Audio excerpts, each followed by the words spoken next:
আসসালামু আলাইকুম দর্শক বন্ধুরা, কুমিল্লা ক্যান্টনমেন্টের অভ্যন্তরে ঝুলন্ত ব্রিজ থেকে কথা বলছি। আমি ইস্তিয়াক আহমেদ। ক্যান্টনমেন্টে যে কয়টি দর্শনীয় স্থান রয়েছে তার মধ্যে কিন্তু ঝুলন্ত ব্রিজ উপরের সারিতে থাকবে, কারণ এর নির্মাণ কাঠামো এবং শিল্পীদের যে কারুকাজ সেটা এক অন্য মাত্রা দিয়েছে এই ব্রিজটিকে। আপনারা তো দেখতেই পাচ্ছেন কতটা সুন্দর।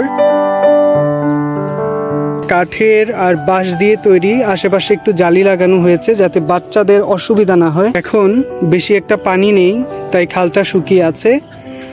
বেশিরভাগ সময়ই প্রায় ব্রিজের সাথে লাগোয়া পানি থাকে এই খালটাতে।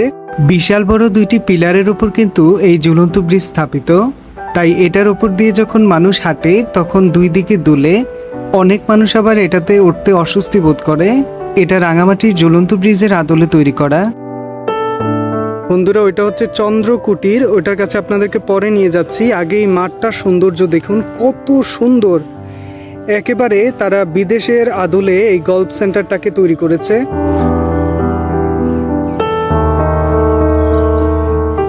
কারো যদি মন খারাপ থাকে আর সে যদি এই গল্ফ সেন্টারে এসে এই একেবারে সবুজ ঘাসগুলোতে শুয়ে থাকে, তার মন ভালো হতে বাধ্য। দর্শক, চিন্তা করতে পারেন কত সুন্দর করে কাটিং করে এই মাঠটাকে তৈরি করা হয়েছে। বন্ধুরা দেখুন কত মসৃণ ঘাসগুলোকে করা হয়েছে, যাতে গল্ফ যেই বলটা আছে সেটা যেন ব্যাটে লাগার সাথে সাথে একেবারে গর্ততে পড়ে যায়। কিছুক্ষণ পরপরই একটি কোট করা হয়েছে বিশাল এলাকা নিয়ে। ময়নামতি ক্যান্টনমেন্ট যেহেতু একটু উঁচা নিচা পাহাড় সমৃদ্ধ, তাই গল্ফ সেন্টারটাও একটু উঁচা নিচা পাহাড় সমৃদ্ধ এলাকায় করা হয়েছে। একেবারে হাতের একদম মাঝে যেই দেখা যাচ্ছে সেটা হচ্ছে জিওসি বাংলা, যেটা হচ্ছে ক্যান্টনমেন্টের সর্বোচ্চ অফিসারের বাসভবন। খেলা শেষে অফিসাররা যাতে পুকুরের পাড়ে বসে রেস্ট নিতে পারে, এজন্য তাদের জন্য আলাদা পুকুরের ঘাট করা হয়েছে, সেখানে সুন্দর করে ছাউনি দেওয়া হয়েছে।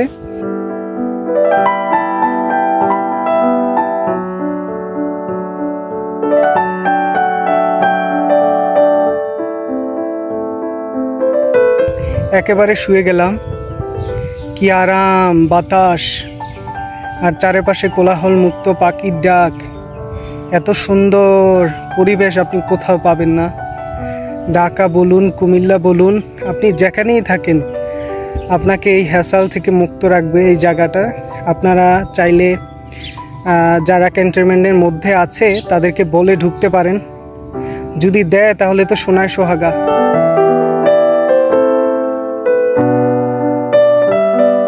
বন্ধুরা, কুমিল্লা ক্যান্টনমেন্টকে নিয়ে এত স্পষ্টভাবে এই জায়গাগুলোতে ঘুরে অন্য কোনো ইউটিউবার বা সাংবাদিক ভিডিও করেছে কিনা আমার জানা নেই, তবে আমি যথেষ্ট পরিমাণ চেষ্টা করছি এই ময়নামতি কুমিল্লা ক্যান্টনমেন্টে কি রয়েছে ভিতরে তা আপনাদেরকে সম্পূর্ণ দেখানোর জন্য আমার যতটুকু সামর্থ্য এবং আমার যতটুকু সাধ্য রয়েছে সবটুকু দিয়ে। বন্ধুরা, আমরা এখন ওই যে বাড়িটি দেখছেন কাঠের, এই বাড়িটিতে ঢুকবো বা এই বাড়িটির কাছে যাওয়ার চেষ্টা করবো। আমাদেরকে তো ঢুকতে দিবে না, আমরা বাইরে থেকে দেখবো ইনশাল্লাহ। চলেন। গল্ফ সেন্টারের যে মূল গেম সেটাতে হচ্ছে একটা নির্দিষ্ট দূরত্ব থেকে এই যে মাঝখানে যে পতাকাটা দেখছেন, এই পতাকার মধ্যে কিন্তু একটা গর্ত রয়েছে। এই গর্ততে কিন্তু এই বলটা ফেলতে হয়, তাহলে কিন্তু গেমটা হয়ে যায়। বন্ধুরা, আমরা কিন্তু সেই চন্দ্রকুটিরের বা কাঠের বাড়ির কাছাকাছি চলে আসছি। এদিকের স্থানীয় পর্যায়ের মানুষগুলো এটাকে কাঠের বাড়ি বলে বেশি চিনে থাকেন।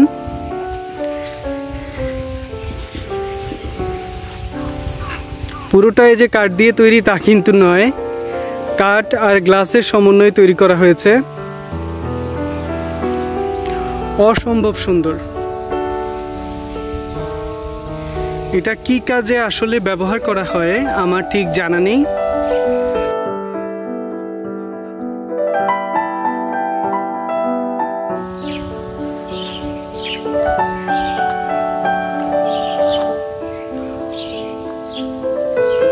একেবারে অসাধারণ। এটা হচ্ছে চন্দ্রকুটিরের বারান্দা, পুরোটাই গ্লাস দিয়ে আবৃত, আর নিচে একবারে সিমেন্টের পিলার, বেসমেন্টটা মনে হয় সিমেন্ট দিয়ে করা, আর উপরে সবটা কাঠ ব্যবহার করা হয়েছে। উপরে যেই সিলিংগুলো রয়েছে বা ছাউনিটা রয়েছে এটাও কাঠের। অসম্ভব সুন্দর একটা ফুল গাছ।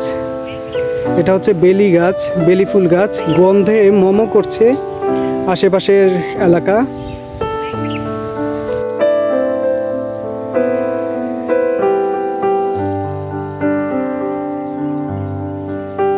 বন্ধুরা, আমার পেছনে যে বাড়িটি দেখছেন এটা হচ্ছে সম্পূর্ণটাই কাঠের তৈরি। এতক্ষণ তো আপনাদেরকে ভিডিওর মাধ্যমে দেখালাম, কেমন লেগেছিল আপনাদের সেটা অবশ্যই কমেন্টে জানাতে ভুলবেন না।